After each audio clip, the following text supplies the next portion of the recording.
Snap. I hate when stablecoins go off peg.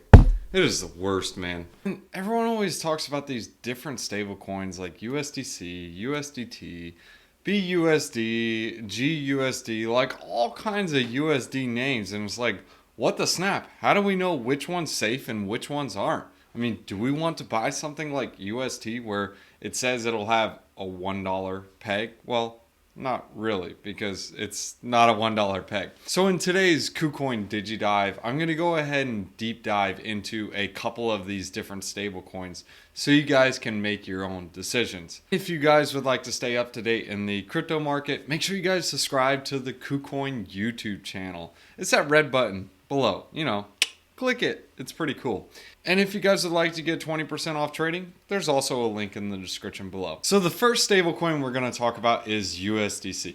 But before we get into USDC, let's go ahead and go over a stablecoin. If I give this bank, in this scenario, it's Circle, I give them $1, they issue me 1 USDC. So it's a 1-to-1 ratio.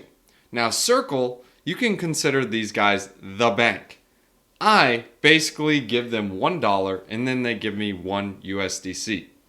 They pay me nothing for my dollar that I give them. This dollar, they can do whatever they want for it. And even then, in the future, they may charge me for this transaction to turn 1 US dollar into 1 USDC. All right, cool. We understand how these stablecoins work. Let's go and go over a couple of things on USDC. The very first thing we need to go over, because this is a centralized stablecoins, is the attestation reports. And as you guys can see here, they have several different ones, and let's just pick a random one. And I'm just going to go ahead and select January 2021. This is the first red flag I see. Blacklisted, basically the TLDR on what this means is that the tokens that were in this wallet have been halted. So in this scenario, this user who had 100,000 in USDC, I don't know what happened in this situation. It could have been a reported hack. Either way, the point is that the tokens can be blacklisted. When this happens, they're frozen and you cannot do anything with them. I'm not saying this happens commonly, but this is just one of the flags that I want to point out for USDC. A lot of people like USDC for its transparency. As you can see here, the US dollars held in custody accounts amounts to over 6 billion. And then right up here, the total USDC supply, you can see it's almost about 6 billion. And then adding up these blacklisted and the unissued tokens, you also come out to about this total US dollar. So these are equal, which is a good thing. And if you want to see who did this audit, this was actually through Grant Thornton LLP. This is a pretty reputable firm, which is always important to have because you don't want these like mom and pop shops who can just, yeah, you got all the funds on, oh, how much did you, oh, okay, cool. And basically get paid off to write whatever they want on there. So they're more inclined to actually be truthful in what they say. Now, I will say, going back to another one of their reports, it would be great to have a little more clarity on where these funds are. Instead, it says the total fair value of the US denominated dollar assets held on behalf of US holders is at least equal to this. It says US dollar denominated assets. So this does not mean it's cash.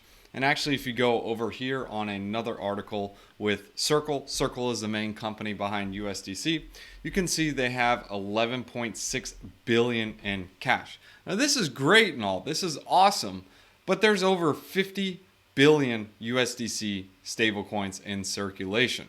So if there was, I don't know, 12, 13 billion different tokens that wanted to be redeemed back for cash, then you can have an issue of a liquidity crunch. And typically with situations like this, if the funds aren't there or if they aren't liquid, they are unable to redeem and get their balance back. As you can see here in one of their statements from Circle, it clearly states right here, we reserve the right to change, suspend, or discontinue any aspect of the USDC service at any time. And you skip down and it says decline to process any issuance or redemption without prior notice and may suspend your use of one or more USDC services. You guys get the point. Basically what it's saying here is we reserve the right to turn off the mint and redeem function at any time that we want. This is something you guys need to keep in mind if you're holding USDC. So even though it says denominated assets in not really specifically cash, hey, at least it's backed 1-to-1. But let's go ahead and take a look at and see what type of investments these guys are making. So this is on the Circle website. This is the Solutions for Banks tab. I'll leave a link in the description below so you guys can check it out. Optimize cash and liquidity. Let's go ahead and read this little blurb. Allocate excess funds into short-term interest rate products that are fully whatever. But let's take a look at the end. Our partner is Genesis Global Capital, a full-service digital asset trading firm. Who the pants are these guys? Well, before we go down to that, let me show you guys. There's 4 stars. Okay, so let's see what these asterisks are. Oh, 4? Okay, learn.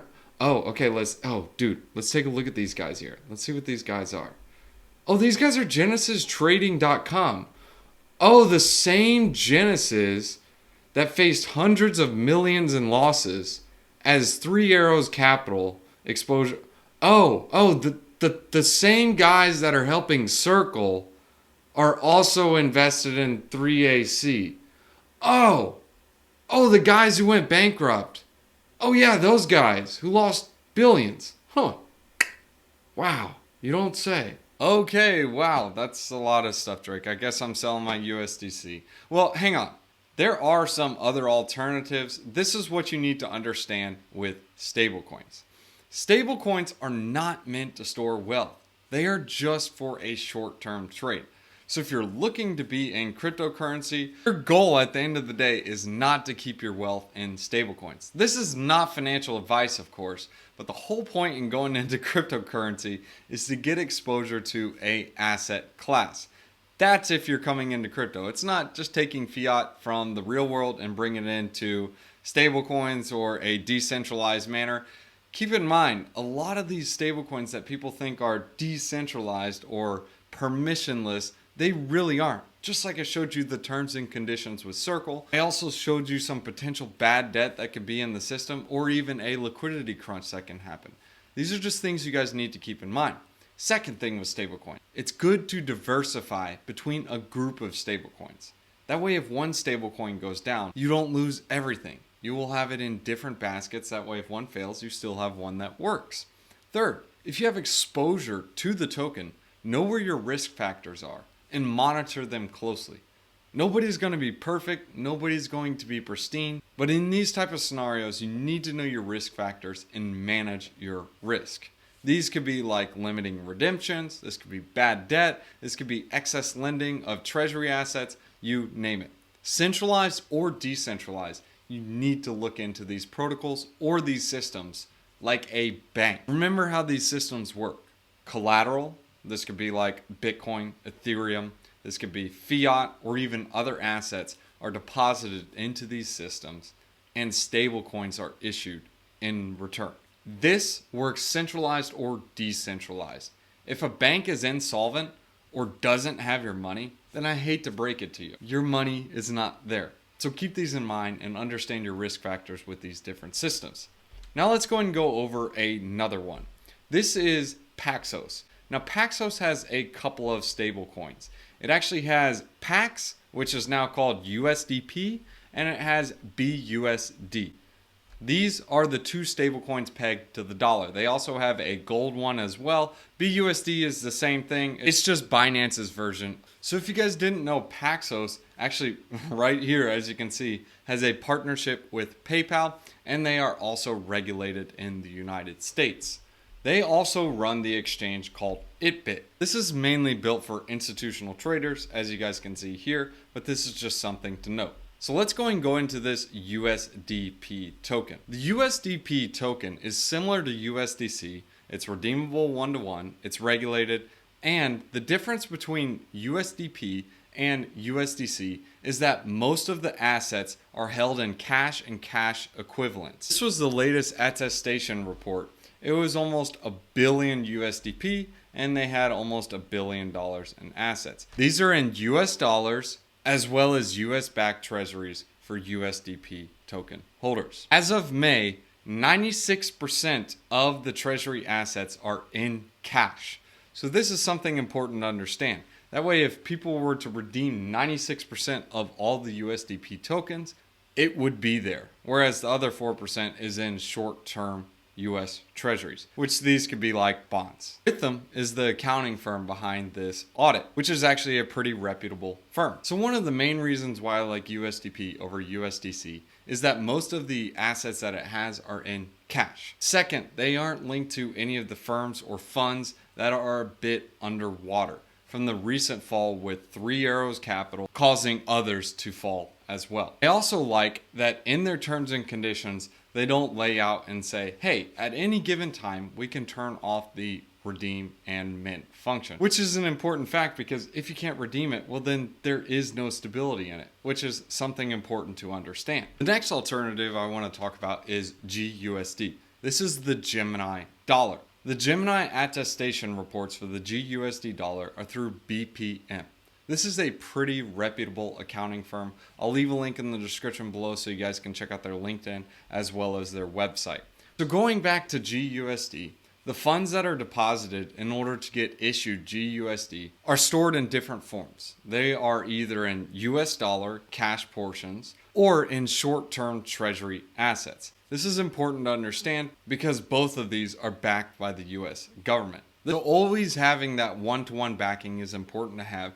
That way, if there is a run that says, hey, look, I want to exchange my GUSD back for my cash back, and the assets are there, they will be able to cover it. This is also Cameron and Tyler Winklevoss's company. These guys were early Bitcoin investors, so they do have a lot of capital behind that.